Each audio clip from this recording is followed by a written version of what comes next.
Bismillahirrahmanirrahim. Assalamualaikum warahmatullahi wabarakatuh. Innal hamdalillah nahmaduhu wa nasta'inuhu wa nastaghfiruh wa na'udzu billahi min syururi anfusina wa min sayyiati a'malina may yahdihillahu fala mudhillalah wa may yudlil fala hadiyalah. Asyhadu an la ilaha illallah wa asyhadu anna Muhammadan abduhu wa rasuluh la nabiyya ba'dah. Rabbi shrah li sadri wa yassir li amri wahlul 'uqdatam min lisani yafqahu qawli, amma ba'd. Teman-teman yang dirahmati Allah, alhamdulillahirabbil alamin. Pada hari ini Allah masih memberikan kesempatan kepada kita untuk kembali bermuajahah dalam rangka mengikuti sharing online. Mudah-mudahan apa yang akan kita bahas nanti membawa manfaat untuk kehidupan kita baik di dunia maupun di akhirat insyaallah. Amin ya rabbal alamin.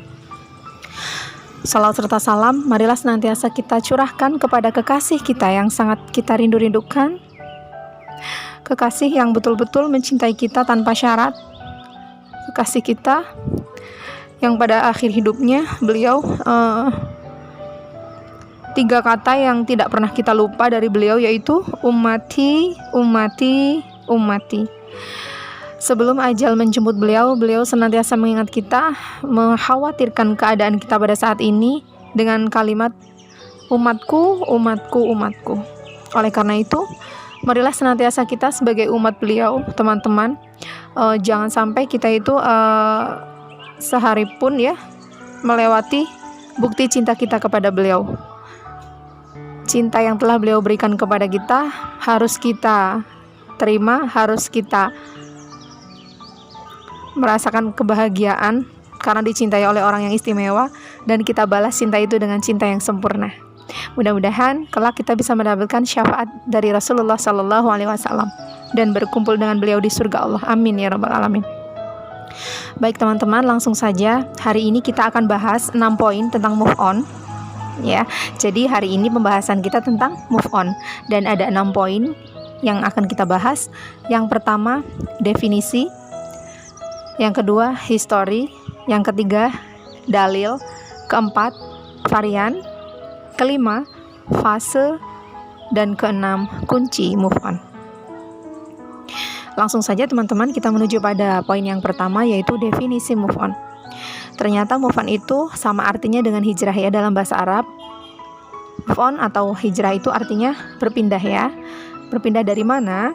Dari tempat yang satu ke tempat yang lain, dari keadaan yang satu ke keadaan yang lain, di mana keadaan itu yang semula tidak nyaman menjadi nyaman, yang semula melelahkan, akhirnya menjadi sesuatu yang atau tempat yang menyenangkan, sesuatu yang tadinya tidak aman menjadi aman, keadaan yang tadinya tidak tenang menjadi tenang, dari keadaan yang tadinya tidak bermanfaat menjadi ke keadaan yang bermanfaat.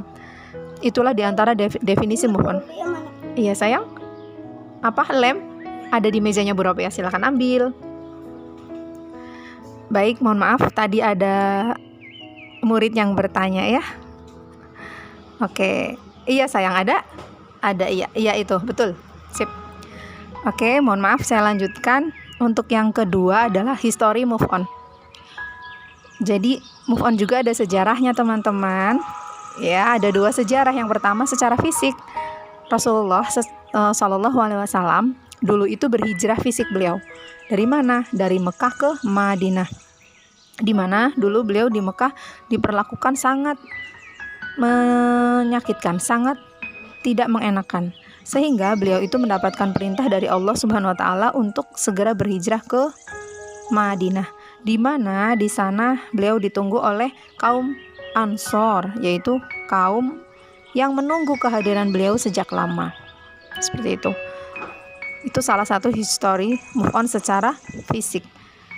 Kemudian yang kedua adalah histori move on secara hati. Contohnya adalah Nabi Adam alaihissalam yang begitu menyesali perbuatannya. Karena apa? Karena tergoda oleh bujuk rayu iblis laknatullah. Jadi penyesalan Nabi Adam alaihissalam waktu itu adalah penyesalan yang sempurna, taubatan nasuha. Beliau berjanji untuk tidak melakukan kesalahan tersebut di kemudian hari, sehingga Allah mengabulkan permintaan Nabi Adam alaihissalam atau memaafkan beliau. Alhamdulillah. Teman-teman yang dirahmati Allah, untuk poin yang ketiga adalah dalil tentang move on. Kalau teman-teman membawa Quran pada saat ini, silakan membuka surat An-Nahl, surat ke-16, ayat 110. Saya mencoba membacakannya ya. A'udzubillahi minasyaitonirrajim. Bismillahirrahmanirrahim. Summa inna rabbaka lilladzina hajaru min ba'di ma futinu summa jahadu wa sabaru inna rabbaka min ba'diha laghafurur rahim. Kemudian Tuhanmu pelindung bagi orang-orang yang berhijrah setelah mereka menderita cobaan. Kemudian mereka berjihad dan bersabar. Sungguh Tuhanmu setelah itu benar-benar Maha Pengampun, Maha Penyayang. Jadi teman-teman, dari surah An-Nahl ayat 110 ini, Allah mengatakan bahwa memang orang yang berhijrah itu mereka telah mendapatkan cobaan dan menderita atas cobaan itu. Misalnya ketika kita gagal dalam ujian gitu ya, tentunya kita sangat merasa terpukul sekali atas kegagalan kita gitu. Namun disebutkan lagi di dalam ayat yang tadi, kemudian mereka berjihad dan bersabar gitu ya. Setelah mendapat derita tadi, kemudian mereka berjihad dan bersabar, maka setelah itu Allah akan memberikan ampunan dan akan memberikan kasih sayangnya kepada orang tersebut gitu ya. Jadi Masya Allah, benar-benar orang yang dalam keadaan menderita terhadap cobaan tadi dan kemudian dia bisa berjihad, berjuang bersungguh-sungguh serta bersabar atas penderitaan itu, maka dia akan mendapatkan ampunan dan kasih sayang dari Allah. Luar biasa. Untuk dalil yang selanjutnya yaitu hadis Bukhari. Rasulullah SAW bersabda, dan seorang muhajirin yang hakiki adalah orang yang meninggalkan apa yang dilarang oleh Allah. Masya Allah. Dari hadis ini teman-teman, luar biasa ya, seorang muhajirin itu, seorang yang mau berhijrah itu luar biasa. Dia harus berani meninggalkan apa-apa yang dilarang oleh Allah Subhanahu wa Ta'ala. Sementara kita tahu sesuatu yang dilarang oleh Allah itu betul-betul sangat menggiurkan kita ya. Betapa tidak, semua hal-hal yang dilarang oleh Allah itu kadang-kala membuat kita merasa bahagia ya, secara kasat mata gitu ya. Misalnya saja ghibah atau membicarakan aib orang lain. Hal ini kelihatannya saja asik kalau kita sudah larut bersama rombongan teman-teman ya, bersama kelompok-kelompok kita, bersama geng kita gitu, kita membicarakan aib orang lain itu sepertinya asik sekali. Namun tahukah kita di balik itu semua ada beberapa orang yang kita zalimi. Dan kita itu kalau bisa meninggalkan ghibah teman-teman, berarti kita telah menjadi muhajirin yang hakiki menurut hadis tersebut. Baik, untuk yang poin yang keempat adalah varian move on. Menurut Ibnu Qayyim al-Jauziyah, varian move on itu ada dua teman-teman. Yang pertama bil jasad atau secara fisik, dan kemudian bil qalbi, dengan hati gitu ya. Yang pertama dengan fisik dan yang kedua dengan hati. Untuk varian yang pertama kita akan bahas bil jasad ya, yang dengan fisik. Dengan fisik itu contohnya melalui apa? Melalui badan gitu ya, atau juga melalui tempat. Seperti itu. Contoh-contohnya apa ya untuk varian move on secara fisik, secara badan atau tempat? Yang pertama contohnya adalah hijrahnya Nabi Musa alaihi salam dari Mesir ke Madian. Madian itu kalau sekarang berarti Yordania ya. Dulu Nabi Musa itu tidak sengaja gitu ya melerai dua orang yang bertikai dari Bani Israel dan dari suku Kipti. Dengan tidak sengaja Nabi Musa itu kemudian menonjok kaum Kipti tersebut sehingga dia itu tewas ya, tanpa disengaja untuk membunuh begitu. Akhirnya Nabi Musa perilaku Nabi Musa itu terdengar oleh kaumnya Fir'aun, yaitu dari suku Kipti tersebut, sehingga Nabi Musa itu masuk dalam daftar pencarian orang ya, DPO. Prajuritnya Fir'aun itu kemudian mengejar Nabi Musa, sehingga daripada Nabi Musa nanti tertangkap gitu ya, Nabi Musa diutus oleh Allah untuk segera pergi dari Mesir menuju ke Yordania. Akhirnya beliau selama di sana, bahkan sampai menikah di Yordania dan memiliki anak di sana. Oke, contoh yang kedua adalah hijrahnya Nabi Ibrahim alaihissalam dari Mesir ke Syam. Dari Mesir ke Palestina. Syam itu Palestina. Nabi Ibrahim juga hijrah waktu itu, teman-teman ya. Jadi hijrahnya Nabi Ibrahim, hijrahnya Nabi Musa, kemudian yang tadi di awal ada hijrahnya Rasulullah, itu termasuk bagian dari hijrah secara bil jasad atau dengan fisik. Masih ada lagi teman-teman contoh yang berikutnya untuk kita ya yang zaman sekarang gitu ya. Dulu kita yang hobinya itu masih suka OTW gitu ya, nongkrong di mall atau di tempat-tempat hiburan seperti itu, yang dimana kita itu menghabiskan banyak waktu. Setelah kita berhijrah, kita itu lebih hobi ke gemar masuk ke sebuah majelis-majelis ilmu, sehingga kita mendapatkan manfaat dari sana, mendapatkan banyak ilmu, mendapatkan banyak teman-teman yang sholih, yang salihah, seperti itu ya. Contoh berikutnya adalah dulu kita yang tidak terbiasa berpuasa sunnah, setelah move on, kita menjadi pribadi yang senang sekali atau gemar berpuasa sunnah. Puasa Senin Kamis, puasa Ayyamul Bid ya, atau pertengahan bulan, yang dulunya kita tidak pernah melakukannya, menjadi gemar sekali. Bahkan kalau tidak berpuasa di hari-hari tersebut, di hari-hari sunnah tersebut, merasa ada yang kurang gitu ya. Ada perasaan bersalah gitu. Itu bagi yang sudah sering melakukannya. Dan yang terakhir contoh varian move on, yang terakhir adalah kita yang terbiasa qiyamul lail. Dulu mungkin kita jarang sekali qiyamul lail ya. Kita paling melaksanakan sholat 5 waktu saja. Tapi setelah kita move on, kita tahu betapa nikmatnya bangun di malam hari, terutama di sepertiga malam, kemudian berpacaran dengan Allah ya.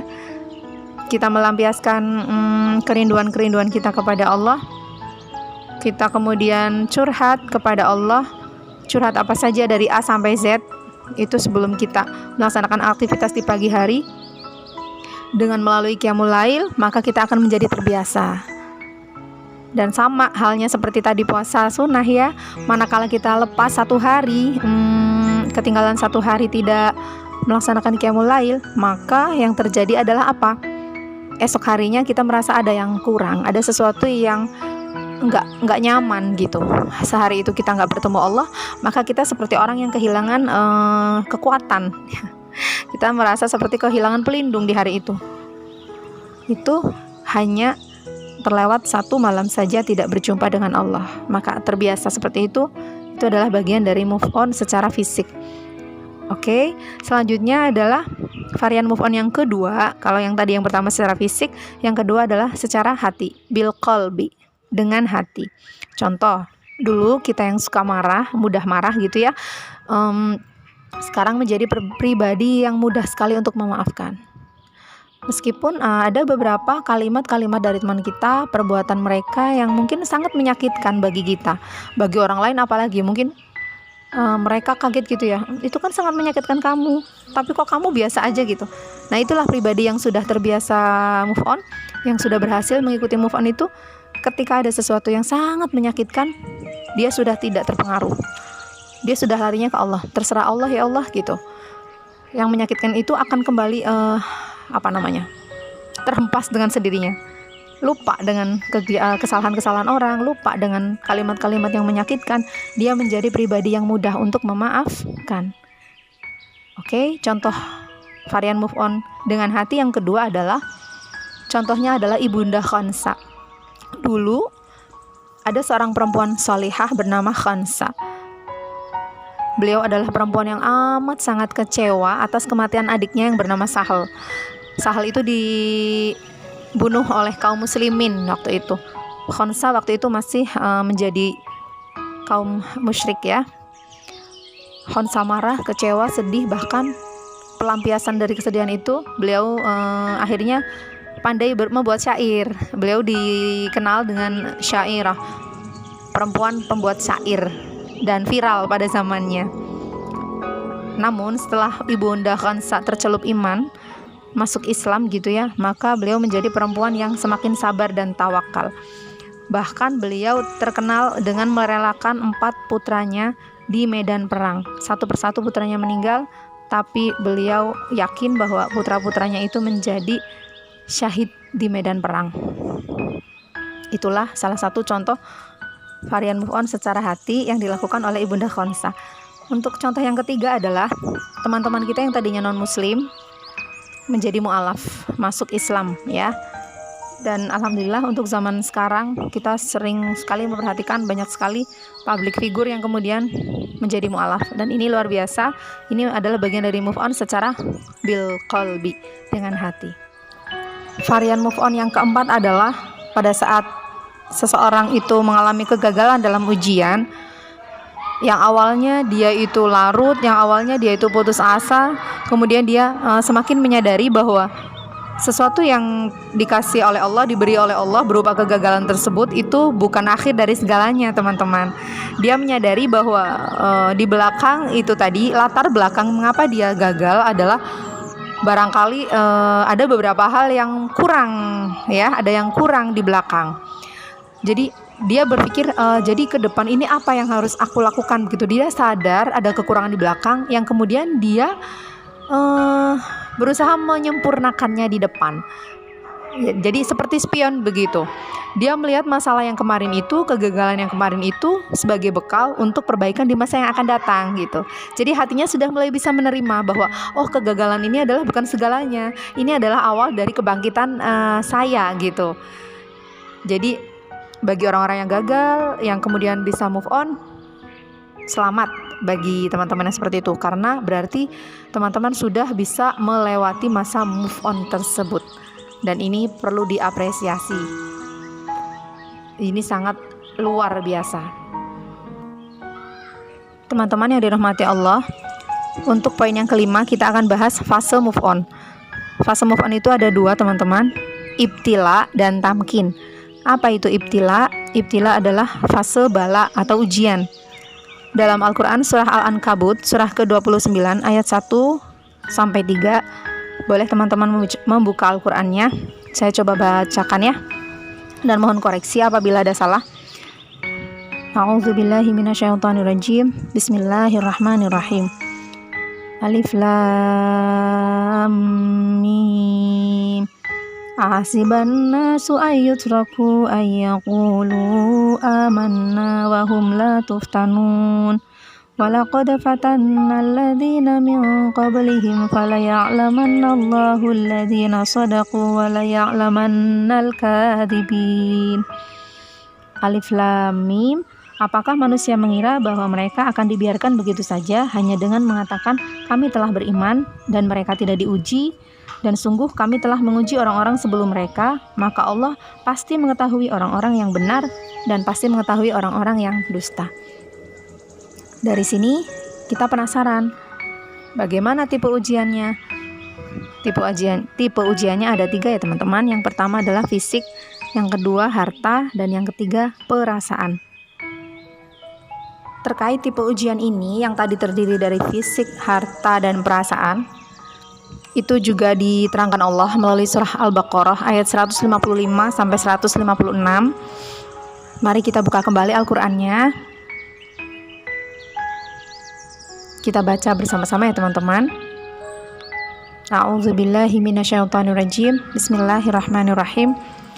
وَلَنَبْلُوَنَّكُمْ بِشَيْءٍ مِّنَ الْخَوْفِ وَالْجُوعِ وَنَقْصٍ مِّنَ الْأَمْوَالِ وَالْأَنفُسِ وَالثَّمَرَاتِ وَبَشِّرِ الصَّابِرِينَ. Dan kami pasti akan menguji kamu dengan sedikit ketakutan, kelaparan, kekurangan harta, jiwa, dan buah-buahan. Dan sampaikanlah kabar gembira bagi orang-orang yang sabar. Lihat teman-teman, Allah itu sudah lama memberitahu kepada kita bahwa kita itu nanti akan diuji gitu ya. Diuji apa? Diuji ketakutan, diuji kelaparan, kekurangan harta, jiwa, dan buah-buahan. Ketakutan berarti itu perasaan gitu. Kita tuh takut yang lain kok lulus gitu ya, saya tidak lulus. yang lain kok seperti ini sudah berhasil, saya kok tidak berhasil gitu. Kalau bagi orang-orang yang putus asa, sepertinya hari-hari dia itu sudah gelap gitu, sudah nggak ada jalan. Dia sudah amat sangat kecewa dengan hadiah atau hasil yang diberikan oleh Allah. Nah, jadi apabila kita mendapatkan sebuah informasi yang sangat menyedihkan, yang sangat membuat kita terpukul, maka ayo kita berusaha untuk move on. Ayo teman-teman, kita itu bangkit lagi. La tahzan, innallaha ma'ana. Jangan bersedih, ya, jangan putus asa, jangan kita kemudian berkecil hati, karena sesungguhnya Allah itu bersama kita. Semua ini bukan karena kita salah jalan, teman-teman, tetapi Allah memang sengaja ingin sekali menguji kita. Barangkali kita ini lebih istimewa dari teman-teman yang tadi yang lulus justru. Barangkali kita itu dipilih oleh Allah karena kita itu mampu menghadapinya. La yukallifullahu nafsan illa wus'aha, laha ma kasabat wa 'alaiha maktasabat. Allah memberikan ujian kegagalan kepada kita karena kita memang mampu gitu, kuat. Kita itu pasti bisa melaluinya begitu. Kalau kita sabar dalam menghadapi ujian tersebut, dan tunggulah akan datangnya pertolongan Allah. Allah Subhanahu wa taala juga memberitahu kita lagi dalam Al-Qur'an surah Al-Baqarah ayat 214. Boleh teman-teman buka Al-Qur'annya lagi. Bismillahirrahmanirrahim. Mata nasrullah, ala inna nasrullahi qarib. Kapan datangnya pertolongan Allah? Ingatlah, sesungguhnya pertolongan Allah itu sangat dekat. Nah, ini pertanyaan yang kadangkala tidak terlintas dalam benak kita yang sedang gagal ya. Kita kalau sudah putus asa semuanya gelap. Padahal harus ada satu pertanyaan yang muncul. Kita kalau muhasabah malam hari pada saat qiyamul lail, saat kita gagal, kita bangun itu bangun dengan perasaan yang sangat pasrah kepada Allah. Lalu kita berusaha seperti ini. Ya Allah, saya dalam hal ujian ini belum berhasil. Ya Allah, saya telah mengalami kegagalan. Ya. Kemudian kita harus punya pertanyaan, ya Allah, bukankah saya sudah berusaha semaksimal mungkin yang kemarin? Bukankah saya sudah betul-betul berusaha dengan seoptimal mungkin yang kemarin? Maka kapankah pertolongan Engkau ya Allah? Gitu. Kita harus bertanya, ya Allah, kapan pertolongan Engkau? Gitu. Nah, pada saat kita bertanya seperti itu, sesungguhnya Allah itu sudah menjawab teman-teman tadi. Ala inna nasrallahi qarib. Sesungguhnya pertolongan Allah itu sangat dekat. Dan sangat dekat ini belum kita bisa menyadarinya kalau kita masih gelap pemikiran kita. Maka move on lah. Sadarlah bahwa ujian yang kemarin gagal bukan akhir dari segalanya. Kegagalan kemarin adalah awal dari kita untuk kembali bangkit menjadi pribadi yang lebih kuat, lebih tekun dalam belajar, lebih sabar, dan lebih dewasa, barangkali seperti itu. Oke, jadi hanya orang-orang pilihan itu yang diberikan kegagalan oleh Allah. Mereka atau kita ya yang gagal ini barangkali lebih istimewa dari mereka yang lulus. Kenapa istimewa? Berarti Allah itu sedang menyorot kita gitu. Berarti Allah itu sedang fokus ke kita. Cinta Allah itu sedang menaungi kita. Allah itu lagi nunggu di samping kita, tapi kita nggak bisa melihatnya gitu ya. Allah tuh nunggu. Coba aku kasih kamu kegagalan sayang. Apa yang akan kamu lakukan kepadaku? Apakah engkau semakin dekat ataukah semakin jauh? Kira-kira seperti itu Allahnya. Makanya kalau lagi gagal, jangan jauh dari Allah. Kita justru kembali ya. Muhasabah, kita kembali introspeksi diri. Apa ya kekuranganku gitu ya? Kok yang lain lulus aku enggak gitu? Maka kekurangan-kekurangan itu dikumpulkan di list gitu ya. Kita bikin list. Oh ini toh kekurangan aku. Oh ini ya kesalahan-kesalahan aku. Kelalaian-kelalaian aku tuh aku tulis dulu set berapa gitu ya. Kemudian kita jadikan hal itu seperti spion. Kita lihat kegagalan yang kemarin, kita lihat ke belakang kegagalannya, lihat saja, nengok saja. Tapi kita pandangan tetap harus ke depan, langkah kita harus maju. Dengan demikian maka kegagalan itu akan menjadi sebuah kekuatan ya bagi kita untuk meraih masa depan yang lebih baik. Oke, dan mudah-mudahan di ujian-ujian yang akan datang kita bisa melewatinya dengan sempurna, dengan hasil yang memuaskan. Amin ya rabbal alamin. Oke, itu fase yang pertama ya teman-teman, fase ibtila atau fase bala atau ujian. Fase yang kedua yang ingin kita bahas adalah fase tamkin. Apa itu fase tamkin? Fase tamkin bisa diartikan telah sampainya kemenangan, atau saat yang kita tunggu-tunggu, yaitu saat pertolongan Allah itu tiba dan mendapatkan dukungan dari Allah Subhanahu wa Ta'ala. Mari kita buka Al-Quran lagi, surah An-Nur, surah ke-24 ayat 55 sampai 56. Saya bacakan artinya saja ya. Dan Allah telah berjanji kepada orang-orang yang beriman di antara kamu dan mengerjakan amal-amal yang sholih bahwa Dia sungguh berkuasa di bumi, sebagaimana Dia telah menjadikan orang-orang sebelum mereka berkuasa. Dan sungguh Dia akan meneguhkan bagi mereka agama yang telah diridhoinya untuk mereka. Dan Dia benar-benar akan menukar keadaan mereka sesudah mereka dalam ketakutan menjadi aman sentosa. Mereka tetap menyembahku dengan tidak mempersekutukan sesuatu apapun dengan aku. Dan barang siapa yang tetap kafir sesudah janji itu, maka mereka itulah orang-orang yang fasik. Perhatikan teman-teman surah An-Nur ayat 55 tadi, bahwa ketika kita sedang dalam keadaan terpuruk, gagal dari ujian, kemudian kita move on, ya. Kemudian kita muhasabah dengan sebaik-baik muhasabah. Lalu kita menyadari semuanya, kekeliruan kita sudah list, kita sudah berusaha untuk move on, maka tenanglah. Allah akan memberikan keadaan yang aman, sentosa untuk kita. Jangan ragu.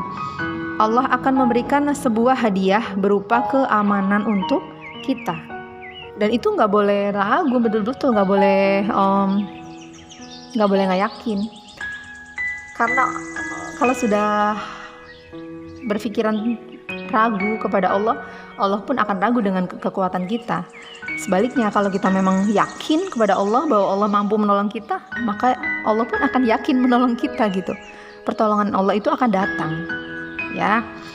Lanjutan dari ayat tadi adalah, maka laksanakan sholat, tunaikan zakat, dan taatlah kepada Rasulullah Muhammad SAW agar kamu diberi rahmat. Nah ini teman-teman, kalau dalam keadaan kita ingin move on, jangan lupa ada beberapa hal yang harus kita lakukan. Di antaranya ya tadi, memperbaiki, laksanakan salat ya, atau memperbaiki cara salat kita, kemudian kita menunaikan zakat, banyak sedekah, lalu taat kepada Rasulullah SAW, sehingga Allah akan memberikan rahmatnya kepada kita, memberikan kasih sayangnya kepada kita. Terkait nanti kunci-kuncinya akan kita bahas di poin yang ke-6 ya. Itu tadi adalah tentang fase tamkin, fase saat kita akan ditolong.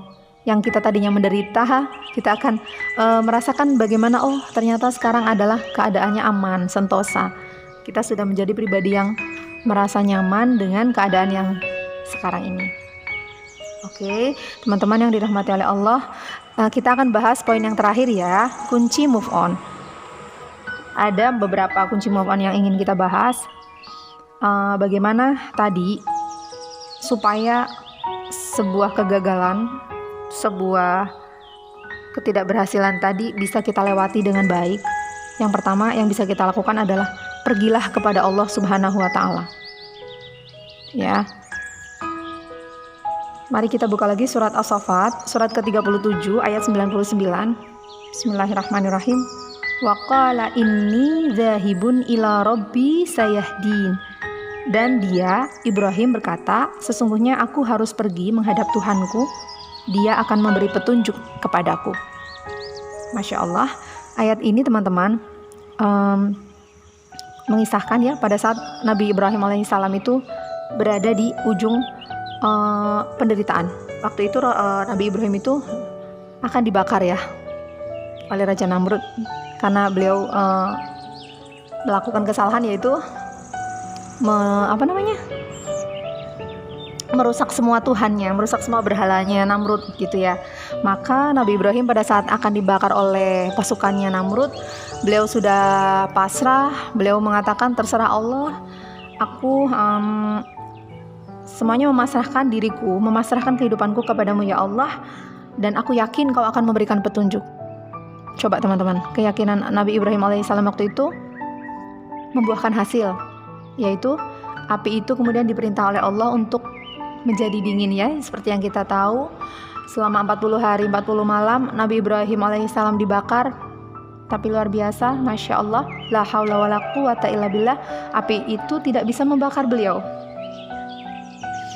Masya Allah, api itu justru menjadi dingin ya. Api itu meskipun sifatnya panas, tapi karena yang memohon adalah orang yang sholih, orang yang pasrah, orang yang tunduk kepada Allah, maka api itu manut api itu tunduk pasrah kepada Allah. Api yang sifatnya panas berubah menjadi dingin, ini sesuatu yang istimewa. Maka ketika kita tadi gagal, kita bisa meniru Nabi Ibrahim, teman-teman. Kita tidak boleh putus asa, nggak boleh gelap pikiran kita itu. Kalau yang lain itu berhasil ya, kita jangan melihat, oh itu hebat ya berhasil. Bukan, kita ya memang mereka hebat mungkin gitu ya, tapi tidak, kita nggak lihat ke sana. Kita mengoreksi diri sendiri, kita memasrahkan diri. Ya Allah, saya pasrah, hari ini saya gagal, saya pasrah semuanya gitu. Tapi saya juga tidak mau lalai, saya tidak mau putus asa, saya mau memperbaiki diri. Kembali kita list kekurangan kita, lalu kita kemudian berusaha untuk memperbaikinya. Maka tenang, kegagalan itu akan menjadi seperti apinya Nabi Ibrahim, teman-teman. Api yang tadinya panas bisa menjadi dingin. Kegagalan yang kita dapat hari ini esok akan menjadi sebuah keberhasilan yang kita kadang-kadang melongo. Oh, aku sudah di tahap yang berhasil gitu. Kita nggak sadar bahwa kita berada pada fase yang tamkin. Oh, kita sudah menang gitu. Itulah kalau kita pergi kepada Allah Subhanahu Wa Taala. Kalau kita gagal, kita minta petunjuk kepada Allah, maka Allah akan memberi kita petunjuk. Yakinlah bahwa petunjuk itu benar. Petunjuk itu akan membuat kita terkagum-kagum dengan Allah. Insya Allah seperti itu. Baik, kunci yang kedua yang ingin kita bahas adalah nikmatilah sesi curhat. Biasanya teman-teman itu kalau curhat itu seringnya ke media sosial ya. Saya pribadi melihat beberapa atau banyak ya dari kita itu suka curhat itu melalui status, entah itu di Facebook atau WhatsApp dan lain sebagainya. Saya kadang-kadang sedih. Tempat curhat kita yang paling utama adalah sejatinya Allah Subhanahu Wa Taala, teman-teman. Ya, karena dalam surah Fatir, surah ke-35 ayat 15, Allah itu telah memberitahukan kepada kita. Coba buka Qur'annya lagi, saya akan bacakan. A'udzubillahi minasyaitonirrajim. Bismillahirrahmanirrahim. Ya ayyuhan nasu antumul fuqara'u ilallah wallahu huwal ghaniyyul hamid. Wahai manusia, kamulah yang memerlukan Allah, dan Dialah yang maha kaya, tidak memerlukan sesuatu, maha terpuji. Coba perhatikan ayat ini. Kita diberitahu Allah bahwa Allah itu tidak butuh kita. Allah itu kaya. Kaya akan solusi, kaya akan keberhasilan, kaya akan sesuatu yang mengenakan. Dan kita itu memerlukan itu. Kita itu miskin, kita itu gak punya apa-apa. Pada saat kita kecewa dengan hasil yang tidak memuaskan, sejatinya kita harus minta lagi kepada Allah. Ya Allah, kenapa aku seperti ini? Kenapa aku gagal? Gitu ya, curhatnya sama Allah. Kenapa aku seperti ini? Ya Allah, yang lain berhasil gitu ya. Nangisnya sama Allah, bukan nangis sama teman atau lagi tadi curhat di media sosial gitu ya. Bukan saatnya seperti itu. Kalau kita move on-nya sungguh-sungguh, move on-nya kepada Allah, curhatnya kepada Allah, maka Allah akan memberikan hasil yang lebih baik daripada kemarin. Yakinlah teman-teman. Jadi kita harus punya keyakinan yang amat sangat tinggi ya untuk hal ini. Baik, untuk kunci move on yang ketiga adalah lihatlah masa depan. Ada sebuah doa dari Nabi Ibrahim alaihissalam pada surat As-Saffat, surat ke-37 ayat 100 sampai 101. Dalam surah As-Saffat ayat 100 itu berisi tentang doanya beliau, dan di ayat berikutnya yaitu 101 adalah jawaban dari doa beliau tadi gitu. Coba teman-teman bisa buka Al-Qur'annya. Bismillahirrahmanirrahim. Rabbi habli minas shalihin, yang artinya, ya Tuhanku, anugerahkanlah kepadaku seorang anak yang termasuk orang yang saleh. Itu doanya Nabi Ibrahim, teman-teman, di ayat ke-100. Lalu jawaban Allah ada di ayat 101. Fabasyarnahu bigulamin halim. Maka kami beri kabar gembira kepadanya dengan kelahiran seorang anak yang sangat sabar, yaitu Ismail. Masya Allah. Ketika seseorang itu dalam keadaan yang hampir-hampir putus asa karena usia Nabi Ibrahim waktu itu sudah sepuh, belum dikaruniai putra, tapi Nabi Ibrahim tidak pernah putus asa, senantiasa minta dan minta lagi kepada Allah, maka Allah sangat kasihan melihat doa-doa tadi. Allah kabulkan permintaan Nabi Ibrahim alaihissalam dengan kelahiran putra beliau yang bernama Nabi Ismail alaihissalam. Dan kita tahu karakter Nabi Ismail seperti apa. Dia adalah anak kecil yang amat sangat memiliki kekuatan keimanan yang amat sangat tinggi. Contohnya pada saat akan disembelih, ketika ayahnya memberitahu, wahai anakku Ismail, Allah telah memerintahkan kepada ayah untuk menyembelihmu, maka jawaban Nabi Ismail apa? Wahai ayah, apabila itu perintah Allah, maka laksanakanlah. Ini dalam kurung dia bilang, aku gak takut, kalau memang itu perintah Allah, lakukan aja. Dia Nabi Ibrahim tuh easy going banget gitu ya. Kok semudah itu dia bisa menjawab seperti itu, seorang anak kecil. Bayangkan kalau kita yang mendapat perintah itu, nauzubillah min dzalik, kita disuruh menyembelih anak, pasti kita nggak akan menyampaikannya ya, nauzubillah min dzalik ya. Tapi Nabi Ibrahim dan Nabi Ismail adalah gambaran kedua insan yang sangat istimewa keimanannya di mata Allah.